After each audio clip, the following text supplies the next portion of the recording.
이 프로그램은 수화 김환기 탄생 100주년을 맞아 그를 추억하는 사람들의 이야기를 담았습니다. 이미 고인이 되신 분들의 인터뷰가 주요 바탕이 됐으며 환기미술관과 전남신안군의 협조로 제작하였습니다.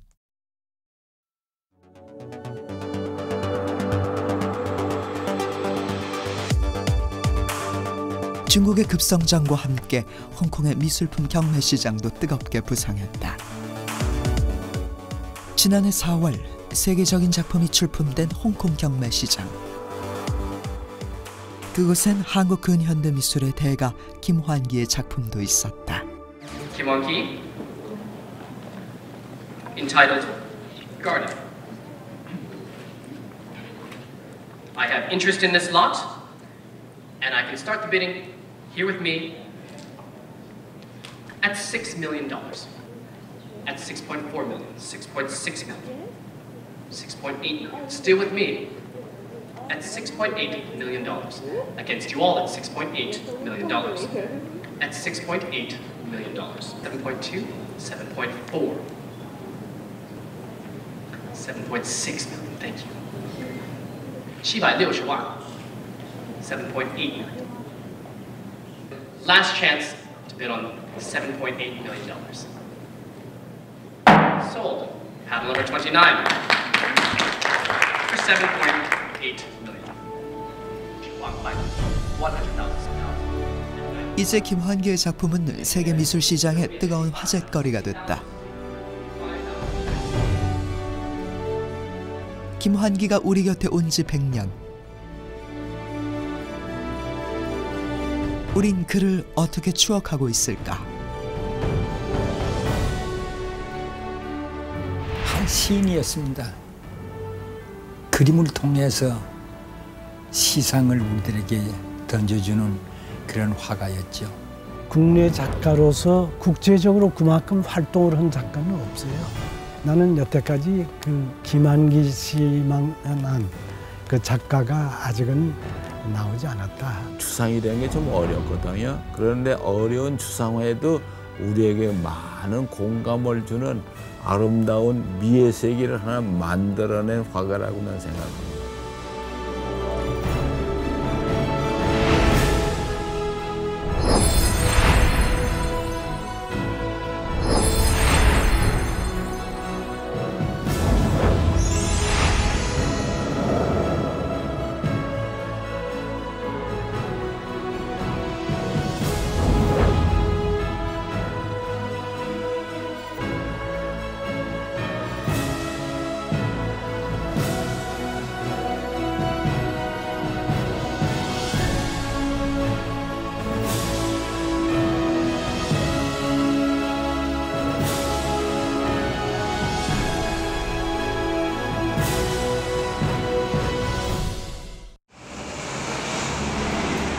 선생님 작품을 보시면요, 작품 속에 우리나라에 대한 요소와 단어가 되게 많이 들어갑니다. 역시 선생님께서 즐겨 그리셨던 항아리와 지난해 1월 국내의 한 갤러리에선 특별한 전시회가 열렸다. 단순하게도 표현이 되어져 있는 걸 보실 수가 있는 작품이에요. 59년부터 63년도까지는 한국 근현대미술의 거장 수화 김환기의 대규모 회고전. 작품 속에 많이 등장했던 그 선생님이 사랑하셨던 1930년대부터 타계 직전의 작품까지 시대별 주요 작품 총 60여 점이 망라된 전시회.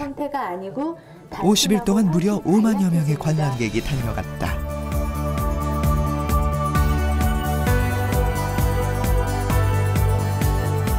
특히 마지막 주에는 하루 3,000명이 관람.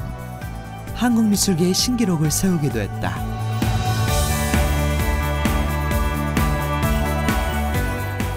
한 점 한 점 만나보기 어려운 작품들을 시대별로 그렇게 대표작들을 선별을 해서 만든 대규모 회고전이라서 관람객들이 그거를 많이 알아주시고 또 시간이 이제 한 달여가 지났는데 많이 입소문들이 나신 것 같아요. 그래서 보신 분들이 다시 한번 와서 보시고.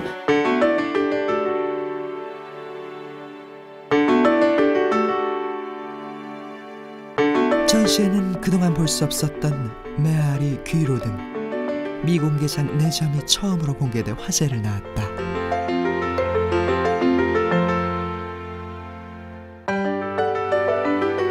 한국 한국의 피카소라 불릴 정도로 한국 추상미술의 선구자였던 김환기.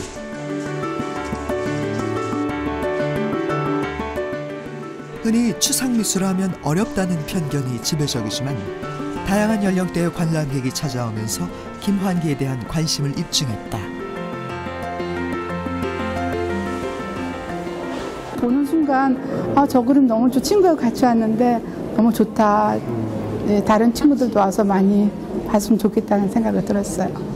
뭔가 그래도 좀 이렇게 정서적으로 좀 더 풍요로워지고 또 친구들하고 얘기할 기회도 생기고 같은 소재에 대해서 그래서 참 좋았던 것 같습니다. 오늘은 특별히 색상이 너무 마음에 듭니다. 그렇다면 관람객들의 마음을 사로잡은 최고의 작품은 무엇이었을까? 갤러리에선 이번 전시를 통해 간단한 설문조사를 실시했다. 조사 결과 꽤 흥미로운 결과가 나왔는데 미술 전문가들은 김환기의 대표작으로 손꼽히는 어디서 무엇이 되어 다시 만나려를,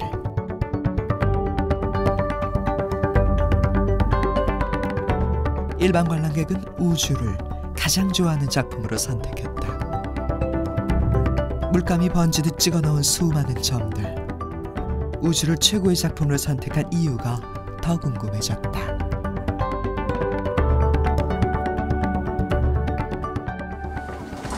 자, 혹시문제 한번 읽어볼까요? 자, 시작. 작품에게 대하여 알아봅시다. 좋습니다. 작품에 제목을 붙여보기예요. 이 순서대로 한번 진행을 해보도록 하겠습니다. 어떤 느낌이 드는지. 제작진은 그의 고향인 신안군 앞에초등학교 학생들을 대상으로 그 궁금증을 풀어봤다. 바로 세로 100cm예요. 미술에 대한 편견에서 자유로운 아이들에게 작품의 이름을 밝히지 않고 우주를 보여준 뒤 그 느낌을 표현하도록 했다. 주세요. 무엇을 표현하고 싶었을까? 네, 웅이가 이야기해보세요. 네, 선생님, 어두운 터널을 표현하고 싶었던 것 같습니다. 하얀 네모가 보이는데 거기 안에 어떤 그림이 그려져 것 같습니다. 블랙홀은 다른 별을 빨아들이기 때문에 여기에 있는 조그만 이 네모들이 다 다른 별인 것 같았기 때문입니다. 화면을 두 개로 어쨌어요? 나누었어요. 수직으로 이등분을 했어요. 우리 밤하늘에 보면은 아주 많은 별들 있죠. 수많은 별들을 점으로 이렇게 나타내시고 점을 찍고 나니까 하얀 여백이 생겼어요. 이것이 우주에서 천체의 움직임. 혹시 누군지 아는 사람 있어요? 알아요, 근제? 근제 이야기해보세요. 김환기 작가님 같습니다. 아, 김환기 작가님 같습니다. 바로 우리 고향에 있는 그동안 추상미술이라는 견고한 틀 안에서 만난 김환기. 신안에서도 안좌도 섬에서 태어나신 수화 김환기. 과연 그림의 무한한 점들은 무엇을 말하고 있을까? 그가 닿고자 하는 우주, 그 끝은 무엇이었을까?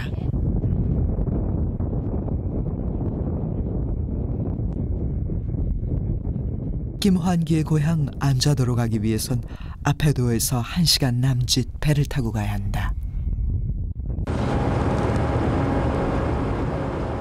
겨울철 날씨가 허락지 않거나 바닷길 사정이 여의치 않으면 결항도 빈번한 곳이 안좌도다.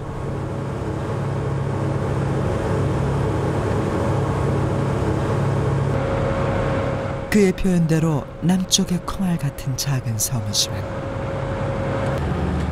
너른 바다가 있고 제법 산과 들녘이 어우러져 있는 곳.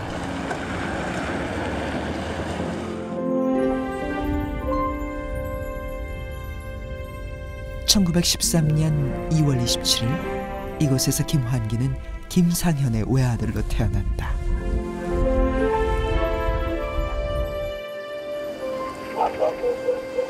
천석군을 자랑하는 대지주에 가야금을 잘 탔던 아버지는 김환기의 예술적 감성에 많은 영향을 주었다.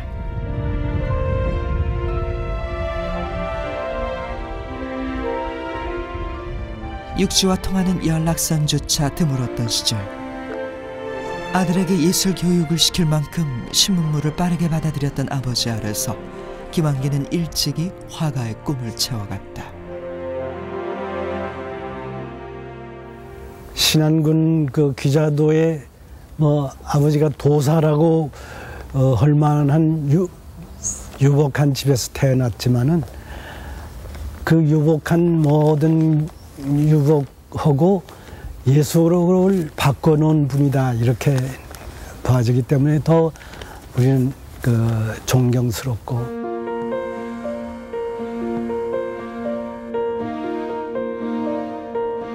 철마다 다르게 펼쳐지는 안좌도의 풍경. 유년 시절 그가 보낸 고향은 예술적 감성의 원천이었다. 순하디 순한 마을 안산에는 아름드리 청송이 숨막히도록 있고, 옛날엔 산삼도 났지만 지금은 더덕이요 복룡, 가을이면 송이버섯이 무더기로 난다. 이 봄에도 섬 아가씨들은 양지 바른 산기슭에 찾아 검방울이랑 냉이랑 캐걷지. 베리기를 해먹는다고? 이것이 뭐냐면 고모배추야, 아니. 고모배추. 좋잖아. 봄이면 산나물이 지천이고 가을이면 송이버섯 향기로 가득했던 곳. 당기모. 당기 가지고도.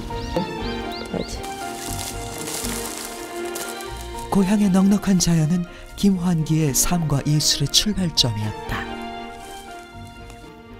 수화 선생님 그 생각 건너편에 있는 그 안산에가 옛날에는 많이 그 야생 그 버섯 종류도 많이 나오고 복룡도 많이 나오고 이렇게 나물 종류들이 많이 나왔어요. 그런데 지금은 이제 소나무들이 없어졌기 때문에 그런 것이 좀 보기가 좀 귀한 형편이죠. 고향의 봄, 그 싱싱한 이야기를 화폭에 담고 싶었던 김환기. 종달새 노래하기 시작하는 봄이면 살았나 죽었나 한계를 모를 정도로 하여간 무엇인지 모를 것들이 잔뜩 느껴지기만 하는 그런 내 고향이었다.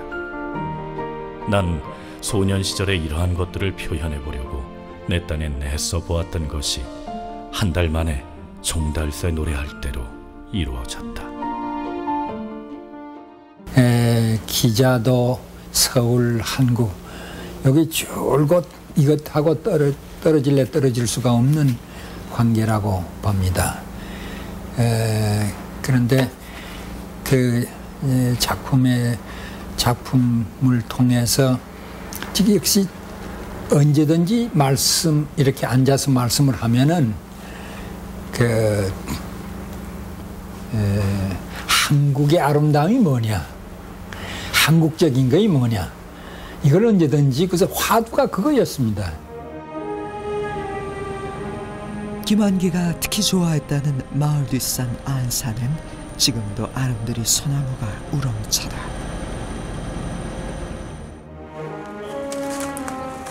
훗날 나무와 이야기한다는 의미의 수화라는 호도 직접 붙였을 만큼 그는 유난히 나무를 좋아했다. 마을 뒷산에 서면 목포의 유달산이 한눈에 보이곤 했는데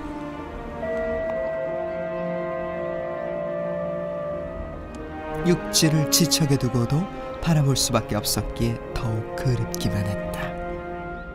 어느 날 수아하고 같이 술을 먹는데 한번 물어봤어요. 당신은 어떻게 그렇게 키가 크고 그 목이 기냐고 그랬더니 내가 섬 사람이라 어렸을 때 늘 육지가 그리워서 큰 배가 지나갈 때 봉하고 지나가면 가슴이 울렁울렁해서 늘 목을 빼고 봤더라고요. 이렇게. 그래서 목이 길어지고 키가 컸다는 얘기를 농담 삼아 하는데 그게 진리일 거예요. 섬에서 육지를 그리우는 마음, 그리고 그 고향에서 그런 것이 그 김환기 씨의 향수, 영원한 그 참 낭만적인 정신을 길러지지 않았을까, 그렇게 생각을 합니다.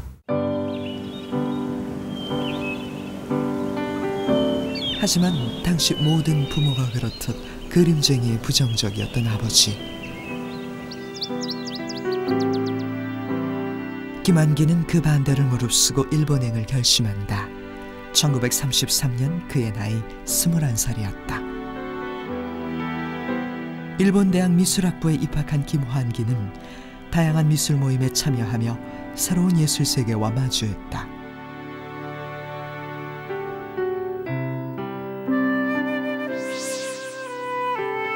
당시 유럽에서 돌아온 후지타스 구지, 도호고 세이지 등과 활발하게 교류하는가 하면 전위적인 미술단체에서 본격적으로 추상미술을 시도했다.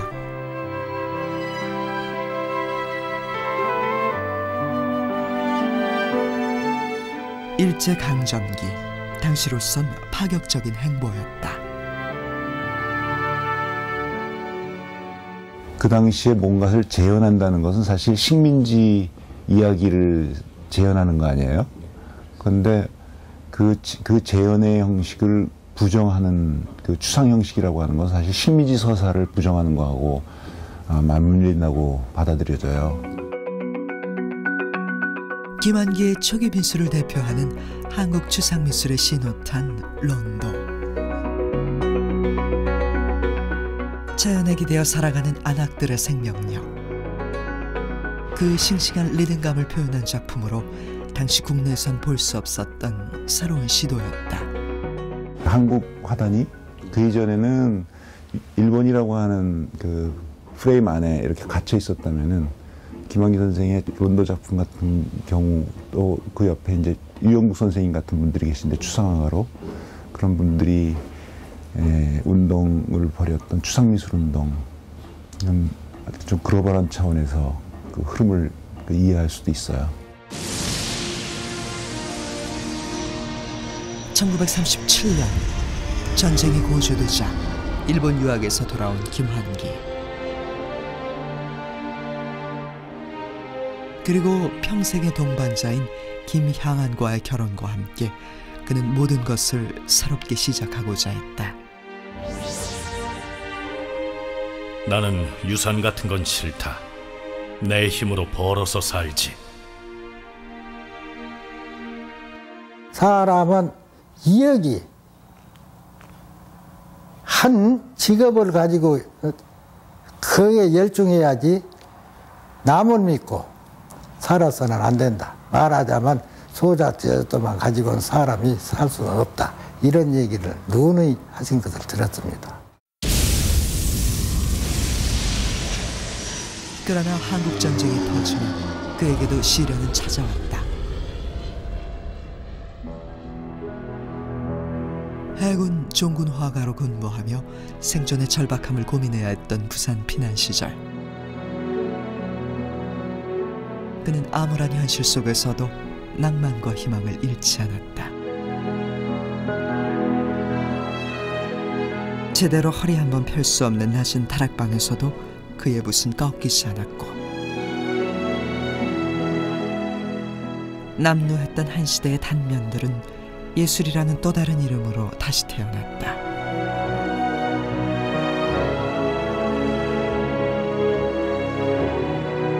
고단했던 피난 시절의 삶을 밝고 해학적으로 담아낸 수화 김환기.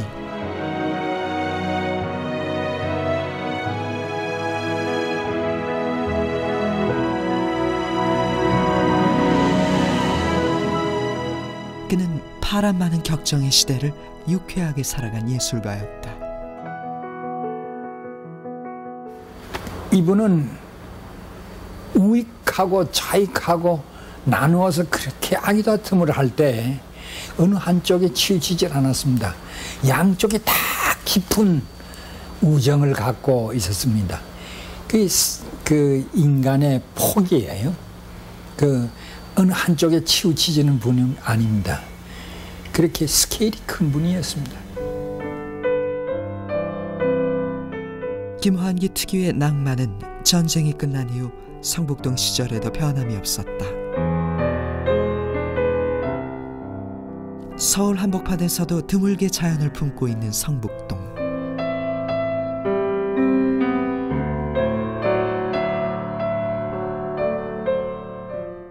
그는 집을 구하는 친구마다 이곳에 오기를 권할 정도로 성북동을 좋아했다.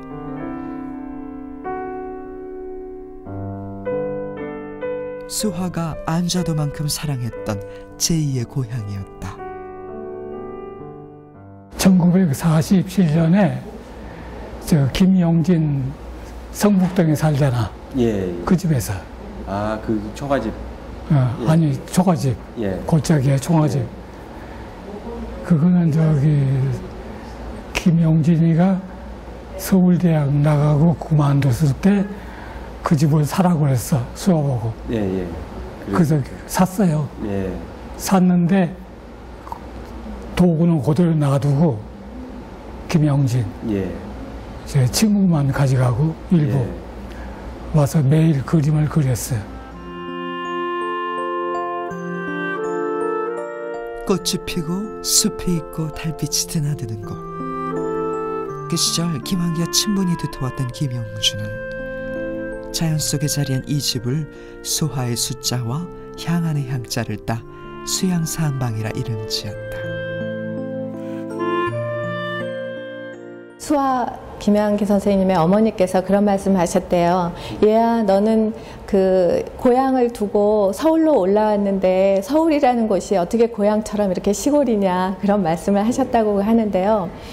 그런 곳에서 사셨지만 김양기 선생님은 뭐 전혀 그것에 개의치 않으시고 더불어서 나갔다가 저녁 때 들어오실 때는 그 당시로서는 정말 아무도 알아주지 않는 그 달항아리나 목가구나 이런 걸 하나씩 짊어지고 술이 거나하게 취해서 들어오셨다고 합니다.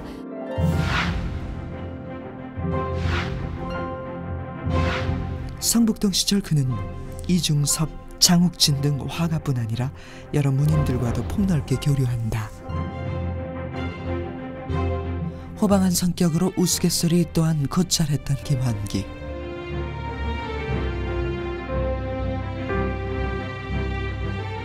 그는 키가 크고 그림도 잘 그리지만 글도 구수하게 잘 쓰는 글쟁이로 서울 장안에 소문이 자자했다.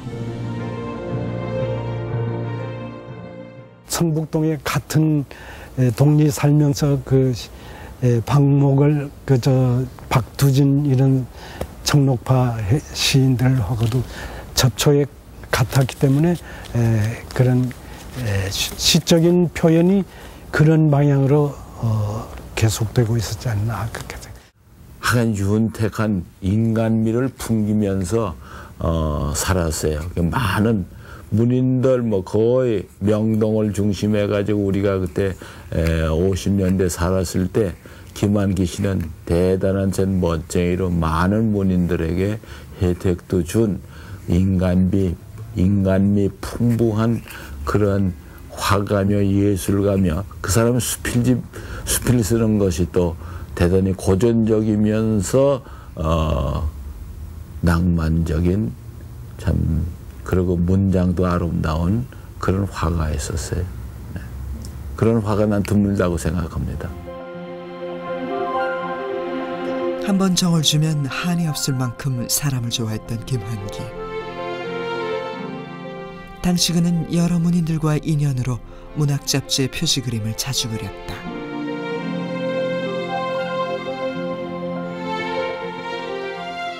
아름다운 글이 그림을 만나면 멋이 되고 사랑이 되고 또 술 안주가 됐다.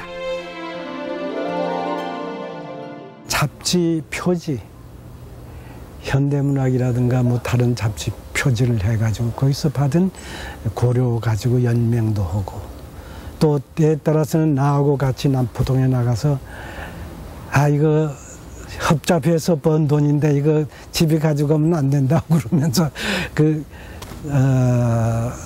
말하자면 포장마차에서 술을 마시고 다 몇 푼 안 되는 거 탕진하고 가고 그 다음날 먹을 것이 없는데도 그런 건 아랑곳 없이 그런 생활을 해오고 아주 가장 예술가적인 기질을 가지고 있는 분이었었다 이렇게.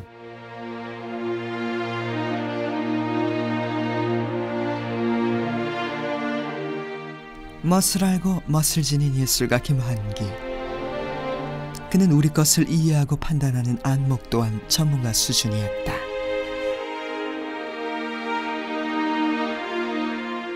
특히 1950년대 수화가 매료된 것은 조선 목기와 백자. 어느 시기에는 매일 하나씩 달 항아리를 사들일 정도로 한국의 멋에 푹 빠져 있었다.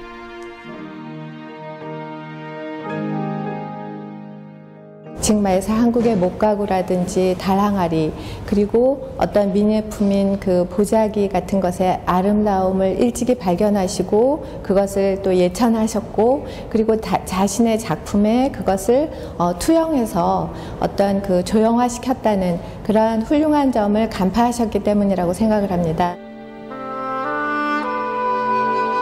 당시 한국 서양화는 인물이나 풍경 위주의 주제가 주류였지만 수화는 흔들리지 않고 달 항아리, 매화, 여인 등 한국적인 소재에 매달렸다.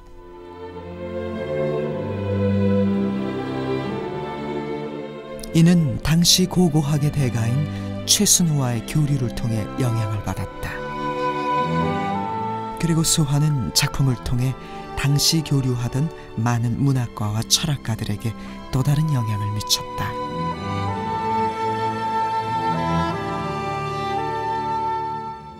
특별하게 뭐 따로따로 살다가 뭐 어떤 프로젝트를 위해서 융합을 하고 통섭을 하는 모양은 이게 통섭이 되겠어요. 그냥 우리 일상생활 속에서 교통하고 소통하고 나누고 더불고 이러는 데서 일어날 수 있는 일인데, 그런 점에서 보면은 뭐 언제나 소통의 중심에 컨버전스의 중심에 위치했던 분이 김환기 선생님 아닐까 싶어요. 매력적인 분이었어요.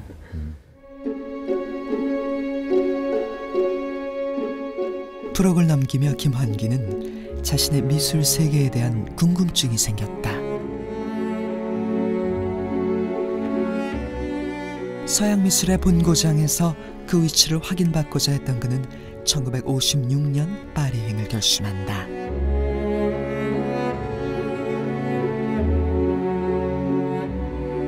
나 파리에 가면 그 전부터 생각했던 거지만 되도록 거기서 오래오래, 아니 가능하다면 영주하고 싶어. 그러나 나 같은 마음 약한 예술가가 누구보다도 고국을 그리워할 거야. 그리고 50년대 후반이 되면 수화 선생님께서 도대체 이 세계에서 나의 위치는 어디쯤 될까? 그러니까 김양한 여사가 바로 수아 그걸 뭘 걱정하냐고, 우리가 직접 가보면 되지 않냐. 그렇게 해서 김양한 여사가 1년 먼저 파리에 가서 자리를 잡고, 그 후에 김환기 선생님께서 따라가셔서 4년을 계시다 오십니다. 그것이 50년대인데요.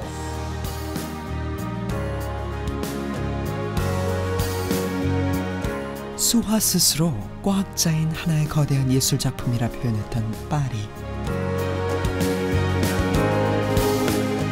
애주가였던 김환기는 술을 멀리하면서까지 파리의 최신 유행사조를 접했고, 마티즈, 피카소 등 추상 화가들의 작품에 많은 영감을 받았다.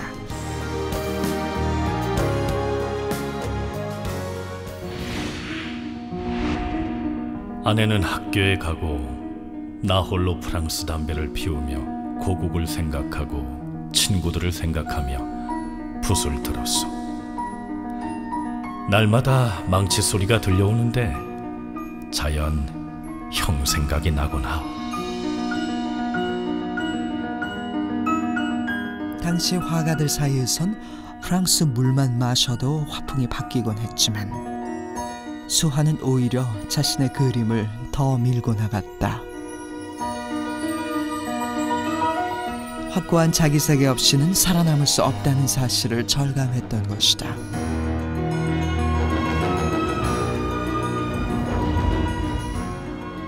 내 예술은 하나도 변하지 않았어. 여전히 항아리만 그리는데 이러다간 종생 항아리 귀신이 될 것만 같소.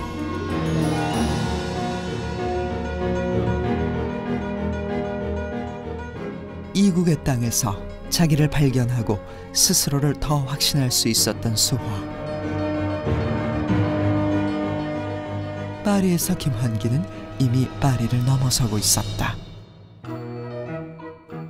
서구의 미술 형식을 아주 글로벌한 차원의 흐름을 읽어서 그것을 이 땅에 수용하면서도 한국의 그 문화가 가지고 있는 핵심적인 정곡을 다시 그 꿰뚫어 읽어서 현재화시킨, 그래서 우리한테 행복감을 안겨준 그런 작가가 아닐까, 그런 생각이 들어요. 내 사랑하는 아이들아, 정말 미안하다. 보고 싶은 영수가, 우리들은 너희들 편지 받는 날처럼 행복한 날이 없다. 내 사랑하는 영수가 금자야, 정인아, 우리들 조금만 더 견디자. 파리에 와서 어려운 것이 어디 한두 가지겠어. 향사, 우리가 할 일은 좋은 그림 그리는 것밖에 없잖소. 귀국하면 멀찍이 나가서 닭이나 치고 꽃이나 심고 진정 그림만 그려야겠소.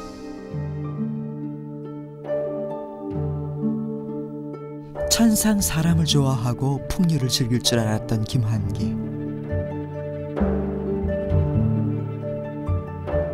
시간이 깊어질수록 고국의 가족과 친구들에 대한 그리움은 더해만 갔다. 사람을 좋아합니다. 사람이 좋아서 늘 어떤 친구가 뭐든지 우선적이고, 그래서 그런 그러니까 요새 그러면 휴머니즘이지, 인간성에 투철했기 때문에 말하자면 그 작품 이전에 인간이 있고 생활이 있고, 말하자면 그 인간과 예술이 하나의 경지된 사람이라고 볼 수 있죠. 파리에서 돌아온 수화가 가장 먼저 눈을 돌린 건 국내 미술 교육의 현실이었다. 이럴 때 그 컨텐츠로 탁 이렇게 넣어주면은 그거 어디 구해봐. 근데 그 양옆 사이드 쪽으로요. 좀 연하게 하면 안에 해주면은 이게 저절로 확산을 가. 그걸 해봐. 그는 홍익대 미술대학 초대 학장을 역임하며 미술 교육자로서도 활발하게 활동했다. 파리에서 느낀 변방국으로서의 한계. 수아는 우수한 미술 교육을 통해 그 답을 찾고자 했다. 선생님 그 화실은 항상 개방이 되어 있었어요. 문이 열려 있었어요. 실에 가면 마르지 않는 항상 작업을 하셨다는 이야기. 그럴 때마다 우리는 그 앞에 가서 아 이건 아니다. 우리 그림을 그려야지. 그림도 그리지 않고 이렇게 무슨 고민을 하면 안 되겠다 싶어서 다시 돌아가서 그림을 그리곤. 이제부터는 명실공히 우리 미술학부는 예술 생산의 전당이 되는 것이다.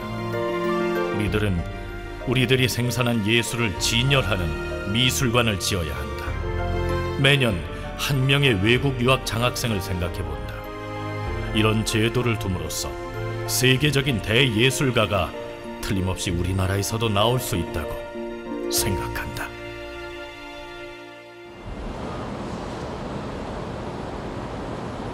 학생들에게 자기 발견의 기회를 주는 것이 곧 참다운 미술교육이라 강조했던 김환기.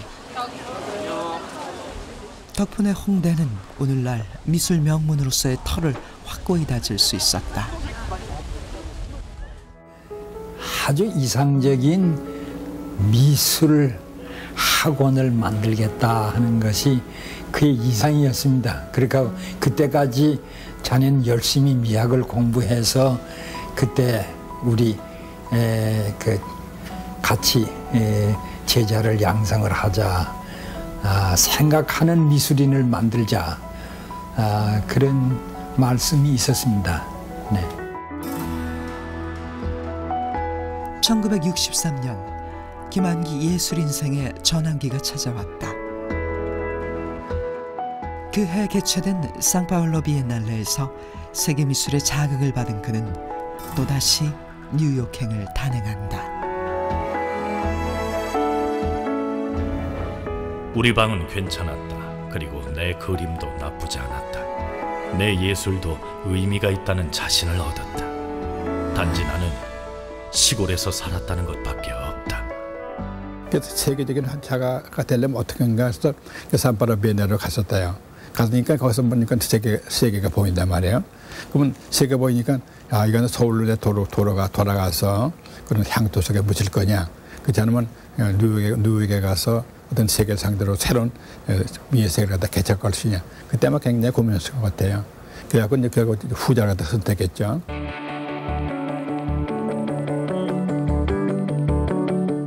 (1960년대) 초 뉴욕은 이미 현대미술의 중심지였다.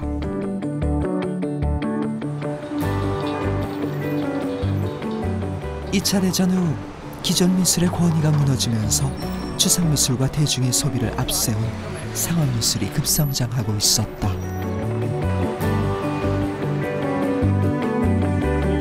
그중 대중이 특히 열광한 것은 앤디 워홀을 중심으로 한 팝아트.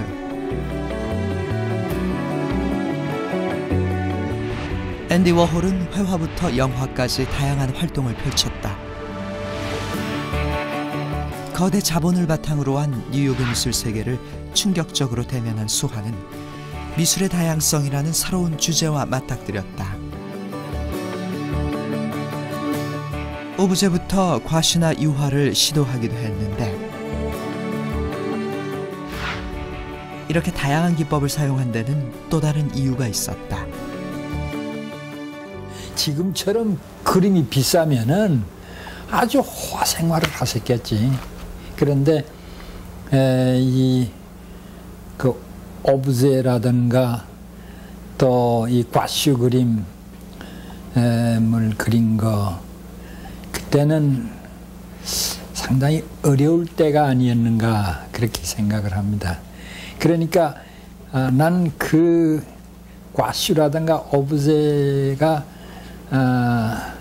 아주 마음에 들어요.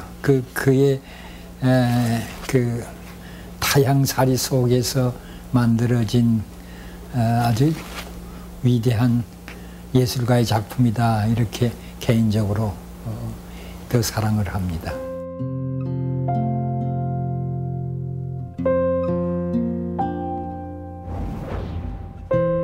세상을 향해 마음을 열어놓되 스스로에게 엄격하지 않았다면 이루지 못했을 뉴욕에서의 삶.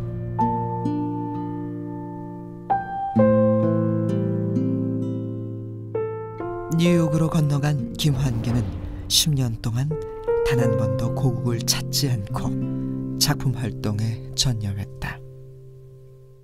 그때도 큰 화폭에다가 소위 말년의 그 점화라고 그럴까 뚝뚝뚝뚝 찍는 거 그걸 그리고 있었는데 몸이 굉장히 좀 야유했어요. 그런 거 보면 경제적으로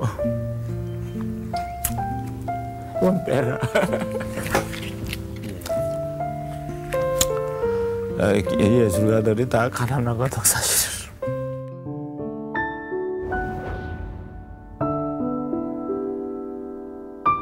그토록 사랑했던 고국을 등지고 절박한 마음으로 자신을 가두고 가난과 고독 속에서 자신만의 예술 세계를 꽃피운 김환기.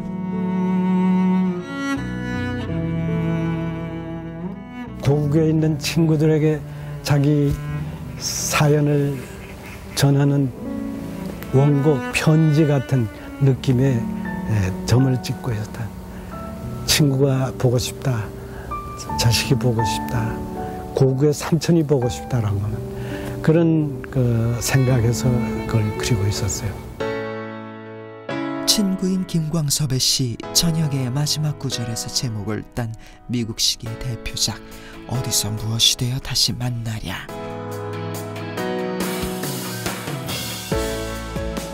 만나고 헤어지는 수많은 인연들을 하나하나 새겨넣듯 화면 전체에 찍어나간 무수한 점들.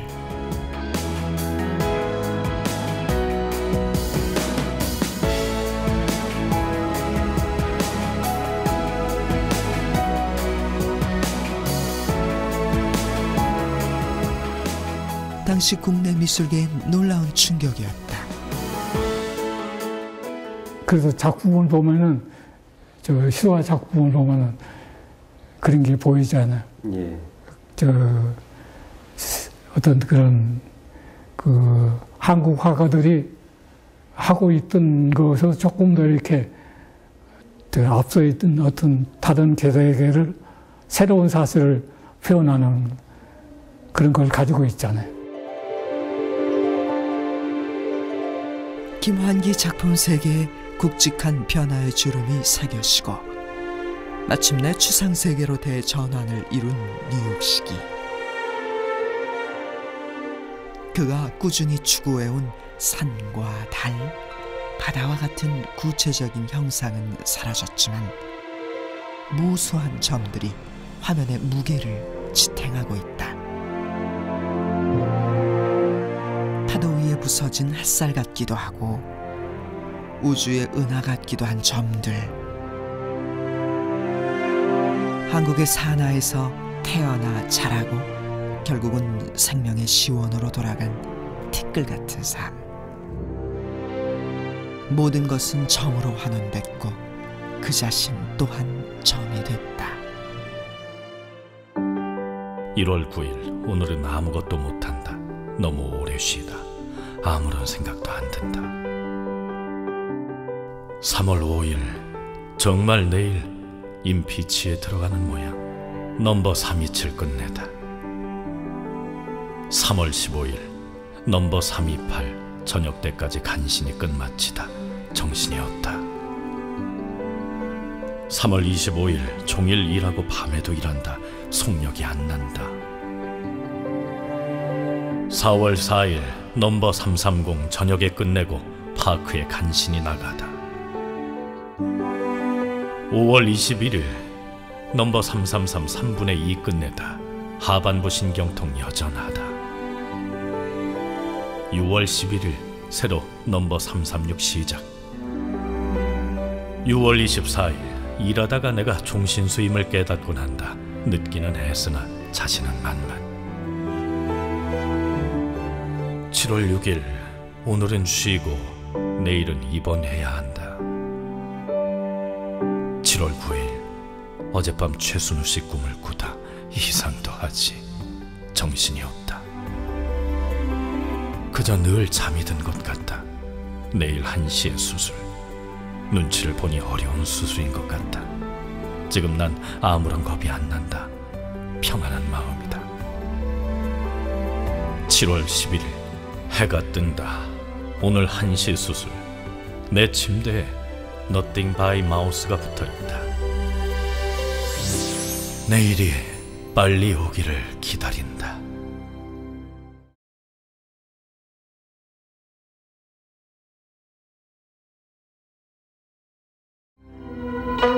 지금은 가고 없는 김환기 화백은 미국에서 크게 활약한 화가였다. 세계 2대 미술전이라는 상파울로 비엔날에서 1963년 명예상을 받고 국제적인 명성을 얻었던 김환기 화백은 1974년 작고 후에 상파울로와 뉴요크에서 특별 회고전이 열릴 만큼 대가의 경지에 이르렀었다. 네, 이번에 김환기 화백의 20주년 회고전이 열리게 됐는데요. 네, 감회가 어떠십니까? 글쎄, 감회가 깊지요. 여러 가지 예매로 돌아가신 지 이것이 이제 20주기거든요. 20년이 벌써 지났다는 거 아주 나로서는 아주 놀라운 일이고 세월이 참 빨리도 갔고 또 20년이라는 굉장히 오랜 세월. 돌아가시고 나서 이제 미술관을 짓고 그리고 이런 그 20주기의 회고전을 하니까 모두 대단히 네. 감회가 깊어요.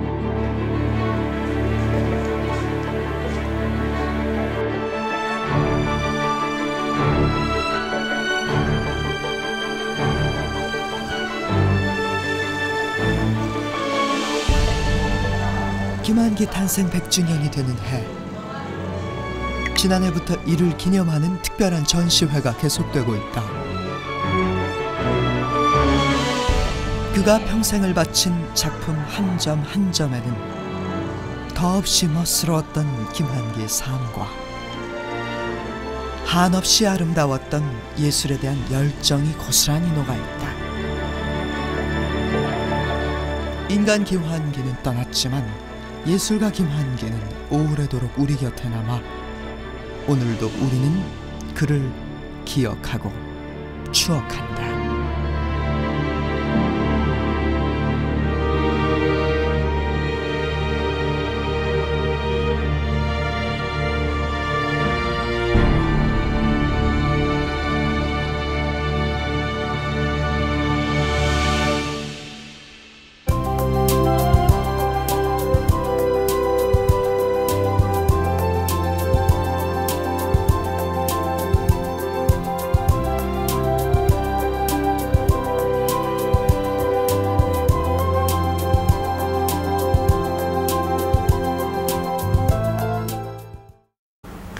한국적인 것이 뭐냐?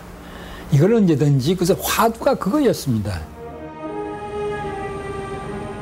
김환기가 특히 좋아했다는 마을 뒷산 안산은 지금도 아름드리 소나무가 우렁차다.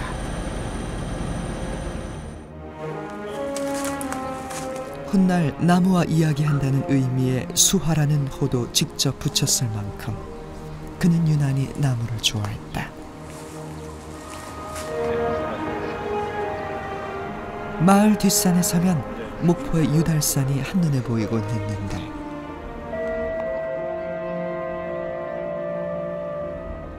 육지를 지척에 두고도 바라볼 수밖에 없었기에 더욱 그립기만 했다. 어느 날 수아하고 같이 술을 먹는데 한번 물어봤어요. 당신은 어떻게 그렇게 키가 크고 그 목이 기냐고 그랬더니 내가 섬 사람이라 어렸을 때 늘 육지가 그리워서 큰 배가 지나갈 때 봉하고 지나가면 가슴이 울렁울렁해서 늘 목을 빼고 봤더라고요. 이렇게. 그래서 목이 길어지고 키가 컸다는 얘기를 농담 삼아 하는데 그게 진리일 거예요. 섬에서 육지를 그리우는 마음, 그리고 그 고향에서 그런 것이 그 김환기 씨의 향수, 영원한 그 참 낭만적인 정신을 길러지지 않았을까 그렇게 생각을 합니다. 하지만 당시 모든 부모가 그렇듯 그림쟁이에 부정적이었던 아버지. 김환기는 그 반대를 무릅쓰고 일본행을 결심한다. 1933년 그의 나이 21살이었다. 일본 대학 미술학부에 입학한 김환기는 다양한 미술 모임에 참여하며 새로운 예술 세계와 마주했다.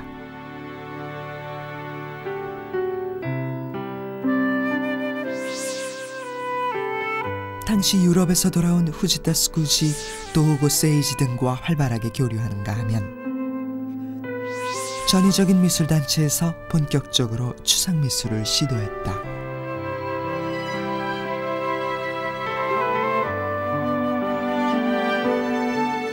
일제강점기, 당시로선 파격적인 행보였다. 그 당시에 뭔가를 재현한다는 것은 사실 식민지 이야기를 재현하는 거 아니에요? 그런데 그 재현의 형식을 부정하는 그 추상 형식이라고 하는 건 사실 식민지 서사를 부정하는 거하고 맞물린다고 받아들여져요. 김환기의 초기 미술을 대표하는 한국 추상미술의 신호탄 론도. 자연에 기대어 살아가는 안악들의 생명력. 그 싱싱한 리듬감을 표현한 작품으로 당시 국내에선 볼 수 육지와 통하는 연락선조차 드물었던 시절, 아들에게 예술 교육을 시킬 만큼 신문물을 빠르게 받아들였던 아버지 아래서 김환기는 일찍이 화가의 꿈을 채워갔다. 신안군 그 귀자도에 아버지가 도사라고 할 만한 유복한 집에서 태어났지만은 그 유복한 모든 유복하고 예술을 바꿔놓은 분이다 이렇게 봐지기 때문에 더 우리는 존경스럽고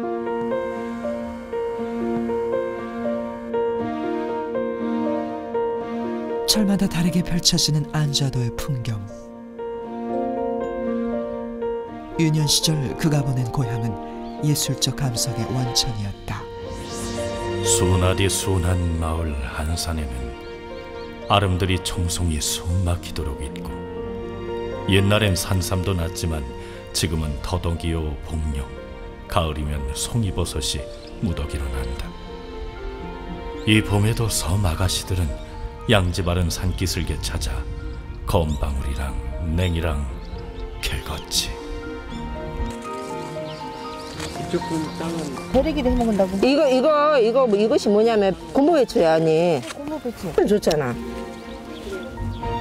봄이면 산나물이 지천이고 가을이면 송이버섯 향기로 가득했던 곳. 당기모. 당기 가지고도. 그렇지. 고향의 넉넉한 자연은 김환기의 삶과 예술의 출발점이었다. 요 수화 선생님 그 생각 건너편에 있는 그 안산에가 옛날에는 많이 그 야생 그 버섯 종류도 많이 나오고 복룡도 많이 나오고 이렇게 나물 종류들이 많이 나왔어요. 그러니까 지금은 이제 소나무들이 없어졌기 때문에 그런 것이 좀 보기가 좀 귀한 형편이죠. 고향의 봄, 그 싱싱한 이야기를 화폭에 담고 싶었던 김환기. 종달새 노래하기 시작하는 봄이면 살았나 죽었나 한계를 모를 정도로 하여간 무엇인지 모를 것들이 잔뜩 느껴지기만 하는 그런 내 고향이었다. 난 소년 시절의 이러한 것들을 표현해 보려고 내 딴에 내써 보았던 것이 한 달 만에 종달새 노래할 때로 이루어졌다. 기자도 서울, 한국 여기 줄곧 이것하고 떨어질래 떨어질 수가 없는 관계라고 봅니다. 그런데 그 작품을 통해서 역시 언제든지 이렇게 앉아서 말씀을 하면은 한국의 아름다움이 뭐냐? 자, 혹시 한번 읽어볼까요? 자, 시작. 작품에게 대하여 알아봅시다. 좋습니다. 작품에 제목을 붙여보기예요. 이 순서대로 한번 진행을 해보도록 하겠습니다. 어떤 느낌이 드는지. 제작진은 그의 고향인 신안군 앞에초등학교 학생들을 대상으로 그 궁금증을 풀어봤다. 바로 세로 100cm예요. 미술에 대한 편견에서 자유로운 아이들에게 작품의 이름을 밝히지 않고 우주를 보여준 뒤 그 느낌을 표현하도록 했다. 주세요. 무엇을 표현하고 싶었을까? 네, 웅이가 이야기해보세요. 네, 선생님, 어두운 터널을 표현하고 싶었던 것 같습니다. 하얀 네모가 보이는데 거기 안에 어떤 그림이 그려져 있는 것 같습니다. 블랙홀은 다른 별을 빨아들이기 때문에 여기에 있는 조그만 이 네모들이 다 다른 별인 것 같았기 때문입니다. 화면을 두 개로 어쨌어요? 나누었어요. 수직으로 이등분을 했어요. 우리 밤하늘에 보면은 아주 많은 별들 있죠. 수많은 별들을 점으로 이렇게 나타내시고 점을 찍고 나니까 하얀 여백이 생겼어요. 이것이 우주에서 천체의 움직임. 혹시 누군지 아는 사람 있어요? 알아요, 근제? 근제 이야기해보세요. 김환기 작가님 같습니다. 아, 김환기 작가님 같습니다. 바로 우리 고향에 있는 그동안 추상미술이라는 견고한 틀 안에서 만난 김환기. 신안에서도 안좌도 섬에서 태어나신 수화 김환기. 과연 그림의 무한한 점들은 무엇을 말하고 있을까? 그가 닿고자 하는 우주, 그 끝은 무엇이었을까?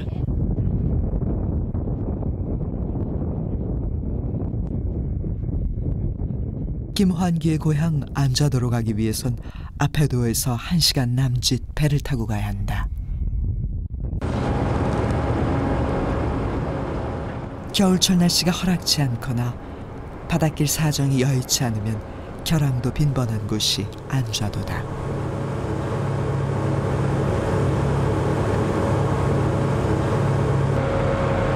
그의 표현대로 남쪽의 콩알 같은 작은 섬이지만 너른 바다가 있고 제법 산과 들녘이 어우러져 있는 곳.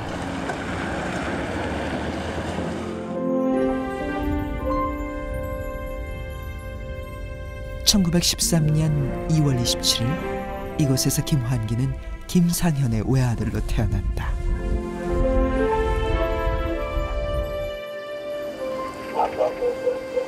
천석군을 자랑하는 대지주에 가야금을 잘 탔던 아버지는 김환기의 예술적 감성에 많은 영향을 주었다.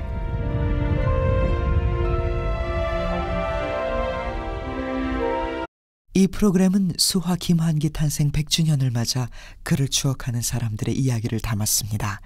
이미 고인이 되신 분들의 인터뷰가 주요 바탕이 됐으며 환기미술관과 전남신안군의 협조로 제작하였습니다.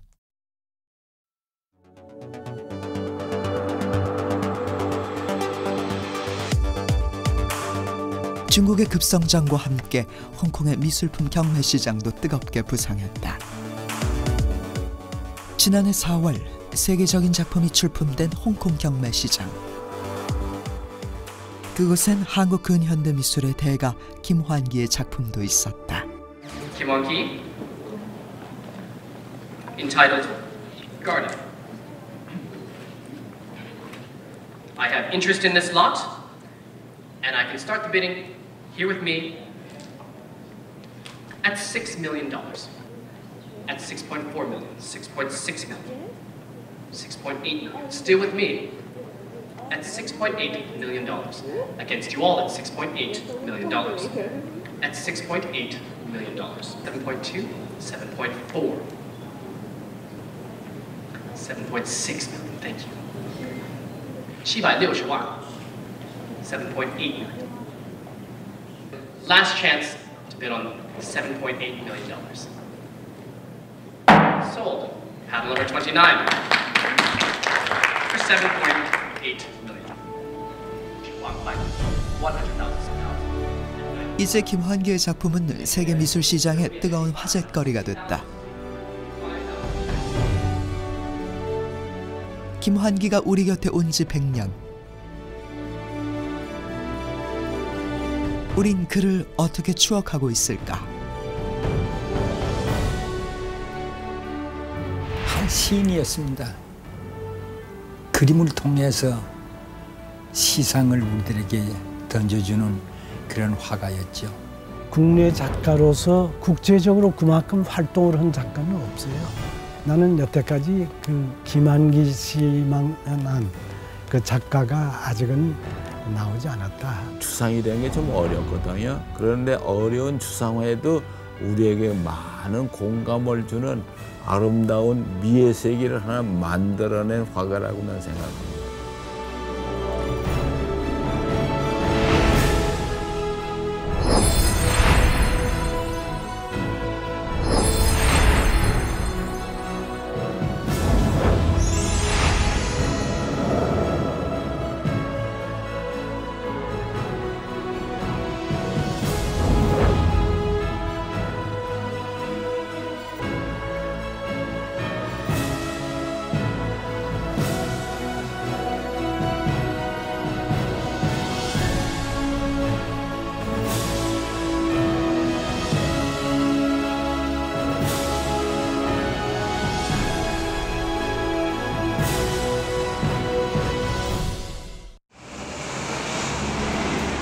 선생님 작품을 보시면요, 작품 속에 우리나라에 대한 요소와 단어가 되게 많이 들어갑니다. 역시 선생님께서 즐겨 그리셨던 항아리와 지난해 1월 국내의 한 갤러리에선 특별한 전시회가 열렸다. 단순하게도 표현이 되어져 있는 걸 보실 수가 있는 작품이에요. 59년부터 63년도까지는 한국 근현대미술의 거장 수화 김환기의 대규모 회고전. 작품 속에 많이 등장했던 그 선생님이 사랑하셨던 1930년대부터 타계 직전의 작품까지 시대별 주요 작품 총 60여 점이 망라된 전시회. 50일 동안 무려 5만여 명의 관람객이 달려갔다.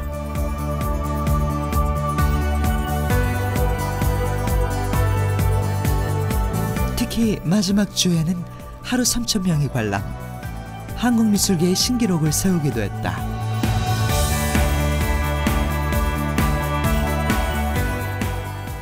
사람들 만나보기 어려운 작품들을 시대별로 그렇게 대표작들을 선별을 해서 만든 대규모 회고전이라서 관람객들이 그거를 많이 알아주시고 또 시간이 이제 한 달여가 지났는데 많이 입소문들이 나신 것 같아요. 그래서 보신 분들이 다시 한번 와서 보시고.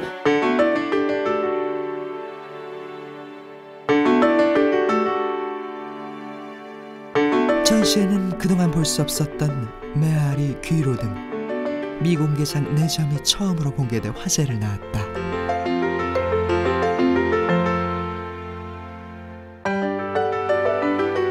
한국의 피카소라 불릴 정도로 한국 추상미술의 선구자였던 김환기.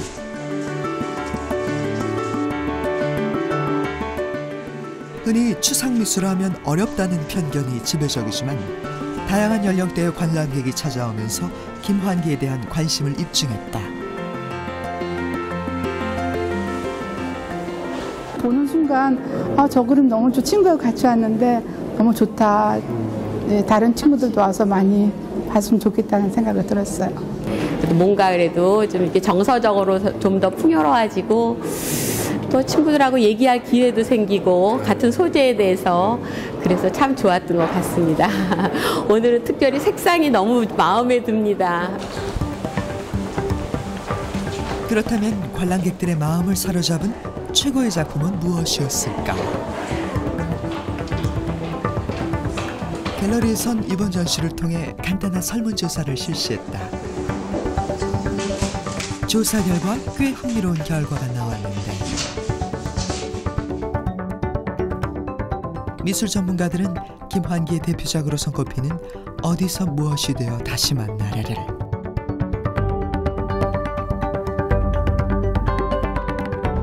일반 관람객은 우주를 가장 좋아하는 작품으로 선택했다. 물감이 번지듯 찍어넣은 수많은 점들, 우주를 최고의 작품으로 선택한 이유가 더 궁금해졌다.